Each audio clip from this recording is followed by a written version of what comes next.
عواقب او رو بیچاره خواهد کرد به توفیق الهی. America যদি সীমা অতিক্রম করে তাহলে ঠিক কোথায় কোথায় আঘাত আসবে সে বার্তাটি এবার আর রাগঢাক না রেখেই জানিয়ে দিল তেহরান। ইরানি নেতৃত্ব স্পষ্ট করে দিয়েছে ওয়াশিংটনের যে কোনো সামরিক বাড়াবাড়ির জবাব দিতে এক মুহূর্তও দেরি করবে না তারা।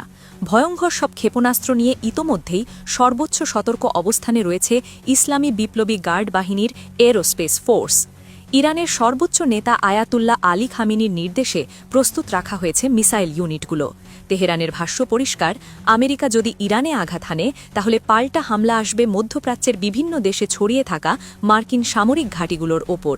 সেক্ষেত্রে সৌদি আরব, সংযুক্ত আরব আমিরাত কিংবা তুরস্ক কোনো দেশের ভূখণ্ড বিবেচনায় নেবে না ইরান। আগেভাগেই তাই এসব দেশকে সতর্ক বার্তা পৌঁছে দিয়েছে তেহরান।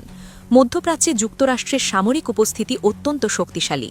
সৌদি আরব, সংযুক্ত আরব আমিরাত, তুরস্ক, ইরাক, কাতার, কুয়েত ও বাহরাইন সহ অন্তত 12টি দেশে 19টিরও বেশি স্থানে রয়েছে মার্কিন সামরিক ঘাঁটি ও স্থাপনা। এসব ঘাঁটিতে মোতায়েন আছে প্রায় 40,000 থেকে 50,000 মার্কিন সেনা।